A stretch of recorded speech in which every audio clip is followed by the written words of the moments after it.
क्यों, क्या बात हो गई? मुंबई में मैं एक सीक्रेट ऑफिसर हूँ, मैं अपने बारे में आपको पूरी जानकारी। कौन से डिपार्टमेंट से सीक्रेट ऑफिसर है आप? हेलो, जी? कौन से डिपार्टमेंट से सीक्रेट ऑफिसर है आप? आपका कैमरा चालू करो। अगर सही में आप ऑफिसर है, सीक्रेट ऑफिसर है, कैमरा चालू करो। क्यों बोलती बंद हो गई अभी?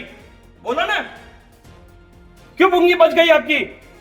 आप सही है तो अभी तक क्यों आंसर नहीं दे रहे अभी? बोलिए, आप कैमरा चालू कीजिए।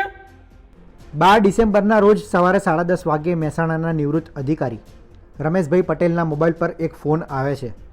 ફોન કરનાર વ્યક્તિ વીઆઈ કંપનીમાંથી હોવાનું કહી વૃદ્ધને ધમકાવે છે. તમારો ફોન 2 કલાકમાં બંધ થઈ જશે તેવું કહેવામાં આવે છે. ત્યારબાદ કોલ કથિત મુંબઈ પોલીસ પાસે ટ્રાન્સફર કરવામાં આવે છે. નકલી પોલીસ યુનિફોર્મ પહેરેલી એક મહિલા અને એક અધિકારી રમેશભાઈને વિડીયો કોલ પર ડિજિટલ અરેસ્ટ કરે છે. વૃદ્ધને ધમકાવતા કહે છે કે તેમના નામે મુંબઈમાં એક સિમ કાર્ડ એક્ટિવ છે, જેના દ્વારા પાકિસ્તાન, અફઘાનિસ્તાન, યુકે અને યુએસએમાં કરોડોનું ગેરકાયદેસર ફંડિંગ થયું છે. ગઠિયાઓએ બનાવટી એરેસ્ટ વોરંટ બનાવી રમેશભાઈને કહ્યું કે જો તમારે બચવું હોય તો તમારી તમામ એફડી અને બચત તોડાવી પૈસા અમારા વેરિફિકેશન એકાઉન્ટમાં આરટીજીએસ કરવા પડશે. વૃદ્ધને એટલી હદે ડરાવી દીધા કે તેઓ માનસિક રીતે ભાંગી પડ્યા હતા. શું નામ કાકા આપનું? મારું નામ રમેશભાઈ માધવલાલ પટેલ. કાકા શું બનાવ બન્યો હતો ને કેવી રીતના પોલીસની કામગીરી અત્યારે હાલ વખાણો છો? મારે તારીખ 12/12/25ના રોજ લગભગ સવારે 10:30 વાગે મારા મોબાઈલ ઉપર ફોન આવ્યો. એમાં ઉપર વીઆઈ લખેલું હતું. એ મારું કાર્ડ વીઆઈનું છે એટલે મેં ફોન રિસીવ કર્યો. એટલે મને કહેવામાં આવ્યું કે તમારો ફોન 2 મહિના પછી બે કલાક પછી બંધ થઈ જશે. એટલે મેં કીધું કેમ બંધ થઈ જશે? એટલે એને કીધું કે પોલીસ સ્ટેશન ઉપરથી અમને સૂચના આપવામાં આવી છે. એટલે મને કહે કે જો તમારે પોલીસ સ્ટેશને વાત કરવી હોય તો હું કરાવી દઉં. એટલે એને મેં ડાયલ નહોતો કર્યો, મને નંબર ખબર નથી, પણ એને સીધો ડાયરેક્ટ કરીને અને મારા હારીને કનેક્ટ કરી આપ્યું. એટલે ત્યાંથી કોઈક મેડમ બોલ્યા કે હું કોલાબા પોલીસ સ્ટેશનથી બોલું છું, તે બોલો શું ફરિયાદ હતી? એટલે પહેલાં મેં કહ્યું કે મારું એ વીઆઈ વાળાનું એમ કહેવું છે કે તમારો ફોન 2 કલાક પછી બંધ થઈ જશે અને તમારા નામે એક બીજું કાર્ડ મુંબઈમાં છે. એટલે એને મને નંબર આપ્યો. એટલે પછી મેં મેડમને એ નંબર આપ્યો અને એમને મેં કમ્પ્લેન નોંધાવી કે ભાઈ મારું આવું કોઈ કાર્ડ મેં લીધું નથી કે કોઈ હું વાપરતું નથી.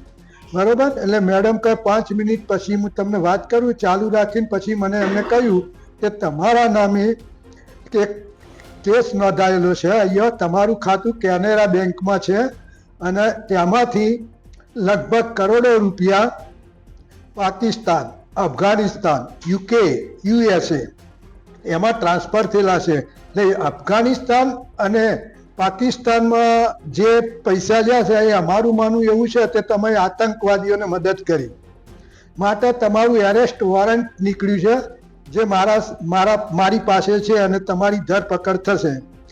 અમારા પાસે તમારા વિરુદ્ધમાં બધા જ પુરાવા હાજર છે. એટલે મેં કહ્યું કે બેન આમાં તો હું કશું જાણતો નથી, હું મુંબઈ આવેલો નથી, તો પછી મારું ખાતું ત્યાં કેવી રીતે આવ્યું? એ તો અમારે તપાસ પછી કરવાની, પણ પહેલાં તો તમને અમારે એરેસ્ટ કરવા પડશે અને અહીંયા લાઈન રિમાન્ડ માગીને રિમાન્ડ લેવા પડશે. પછી મેં બેનને વિનંતી કરી. એટલે એમને કહ્યું કે સારું, અમે એ વોરંટ હોલ્ડ કરીએ છીએ, પણ તમારે અમે જે કહીએ એ પ્રમાણે કરે જવાનું.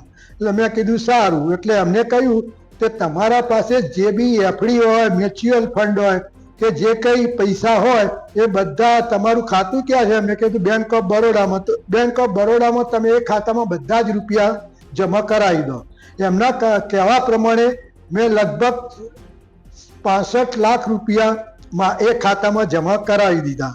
પછી એમને એવું કહ્યું કે અમે હજી કેટલા રૂપિયા બાકી છે? એટલે મેં કહ્યું કે હજી 10 લાખ રૂપિયા કદાચ આવશે, એફડી જમા થઈ ગયેલી છે. એટલે એમને કહેવું એવું હતું કે તમારે સોમવાર અથવા મંગળવારે અમે GRTS ફોર્મ જે આવે છે, RRTGS ફોર્મ એ ફોર્મનો એક નમૂનો ભરીને તમને મોકલાવીશું. અમે જે પાર્ટીને લખીએ અને જે ખાતે કહીએ એમાં તમારે સહી કરીને અને બેંકમાં આપી દેવાનું અને એક ચેક આપી દેવાનો અને એ પૈસા અમારા ગવર્મેન્ટમાં જમા થઈ જશે. અને જ્યારે બી તમે નિર્દોષ છો તો તમને તમારા પૈસા વત્તા ઇનામના પૈસા તમને પાછા આપવામાં આવશે. એટલે આ બધું થયું એટલે મેં એક સમાચાર આજ સવારે જાણ્યા કે અમદાવાદમાં આવા બે ફ્રોડ થયેલા છે મારા જેવા જ. એટલે મને થોડી હિંમત આવી ગઈ કે લાવ હું મહેસાણા સાયબર પોલીસ સ્ટેશનમાં જઈને અને વાત કરું. એટલે મેં સાયબર પોલીસ સ્ટેશનમાં આવી સાહેબને વાત કરી. એટલે સાહેબે એટલું બધું કોઓપરેશન કર્યું તો એ લોકો તરત જ મારા જોડે આવ્યા અને સીધી જ એ જે મેડમ વાત કરતી હતી એ બધો એમને વિડીયોગ્રાફી કર્યો, પોતે એમના એ સાંભળી રહ્યા અને બધું જ એમને જે એક્શન લેવાના હતા એ એકદમ ત્વરિત લઈ લીધા અને મારા પૈસા બચાવી લીધા. અને સૌથી પહેલા અહીંથી નીકળતા પહેલા જે મારું બેંક ઓફ બરોડામાં ખાતું હતું એને સ્ટોપ કરાવી દીધું. એટલે એમાંથી મારા પૈસા ક્યાં જાય નહીં. એટલે એકદમ એમને એટલી ઝડપે કામ પતાવી દીધું કે મારા પૈસા બચી ગયા. હું જેટલો પોલીસ ખાતાનો આભાર માનું એટલો ઓછો છે. પીડિત પરિવારે સમાચારમાં આવા ફ્રોડ વિશે સાંભળ્યું હતું એટલે હિંમત કરીને પૈસા ટ્રાન્સફર કરવાના બદલે મહેસાણા સાયબર ક્રાઇમ પોલીસનો સંપર્ક કર્યો. પોલીસ અધિકારીએ 1 સેકન્ડનો પણ વિલંબ કર્યા વગર પરિસ્થિતિ પારખી લીધી. પોલીસને સમજાયું કે સામે છેડે ગઠિયાઓ હજુ પણ લાઈવ છે અને પૈસા ટ્રાન્સફર કરાવવાની ફિરાકમાં છે. પોલીસની ટીમ રમેશભાઈને લઈને તાત્કાલિક બેંક પહોંચી ગઈ. સૌથી પહેલાં રમેશભાઈના બેંક એકાઉન્ટના આઉટગોઈંગ વ્યવહારો અને નેટ બેન્કિંગને ફ્રીઝ કરાવી દીધા. ગઠિયાઓ લગભગ 76 લાખ રૂપિયા ટ્રાન્સફર કરાવવાની તૈયારીમાં જ હતા ત્યાં પોલીસે ડિજિટલ બ્રેક મારી. આમાં એકચ્યુઅલી એવું છે કે મહેસાણા પરા વિસ્તારમાં રહેતા રિટાયર્ડ ગવર્મેન્ટ ઓફિસર ને ડિજિટલ એરેસ્ટ કરેલાની હકીકત અમને મળેલી. તાત્કાલિક એમને સહાય પહોંચેલા. એમના બેંકની તમામ એક્સેસ વિગત સાયબર ગઠિયાઓ મેળવી લીધેલી છે એવી અમને હકીકત મળતા અમે તાત્કાલિક બેંક એકાઉન્ટમાં પહોંચી ગયા. બેંકમાં પહોંચી અને બેંકનો એમના એક્સેસ બંધ કરાયા, આઉટગોઈંગ ફ્રીઝ બંધ કરાવી દીધું જેથી કરીને બેન્કિંગના એક્સેસ એ લોકોએ મેળવી લીધા હતા એમને આર્થિક નુકસાન ના આવે માટે. ત્યારબાદ તરત જ એમને સાંત્વનો આપેલી છે. એમને કોઈ આવી રીતે કોઈ ખોટી રીતે ડિજિટલ એરેસ્ટ કરેલા છે અને ખોટી ધાક ધમકી આપે છે અને પોલીસ નકલી પોલીસ હોવાની છે શક્યતા રહેલી છે એમને સમજાવેલા છે અને એમના આઘાતમાંથી બહાર કાઢેલા છે અને હાલ તેઓ સ્વસ્થ છે અને એમને કોઈ બીજું આર્થિક નુકસાન ન જાય અને પોતે સ્વસ્થ રીતે રહે એ માટે અમે એમને આશ્વાસન આપેલું છે અને અમે એમની પૂરતી સહાયમાં મદદ કરેલી છે. સતર્કતાના કારણે કેટલી રકમ બચી છે અને આગળની રણનીતિ શું? ભોગ બનનાર પટેલ સાહેબના આજીવન મૂડી એપ્રોક્સિમેટલી 65-66 લાખ રૂપિયા એમને બેંકમાં એકાઉન્ટમાં જમા કરાવી દીધેલા હતા અને 10 લાખ રૂપિયાની એફડી પણ તોડાવી દીધેલી હતી. એફડીના પૈસા પણ એમના ખાતામાં આવે તો એપ્રોક્સિમેટલી 75-76 લાખ રૂપિયા એમની આજીવનની ટોટલી બચત મૂડી જો આ બનાવો અંજામ આપવામાં સફળતા મળી હોય સાયબર ગઠિયાઓને તો પીડિતને 76 લાખ રૂપિયાનું નુકસાન આવવાની શક્યતા હતી.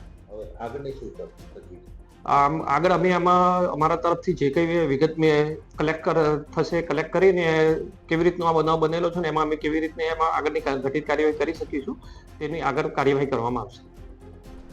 આ કિસ્સો દરેક નાગરિક માટે લાલબત્તી સમાન છે. મહેસાણા પોલીસે પણ વૃદ્ધને સાંત્વના આપી કે કાયદામાં ડિજિટલ અરેસ્ટ જેવી કોઈ જોગવાઈ જ નથી. કોઈ પોલીસ ક્યારેય વિડીયો કોલ પર પૈસા માગતી નથી.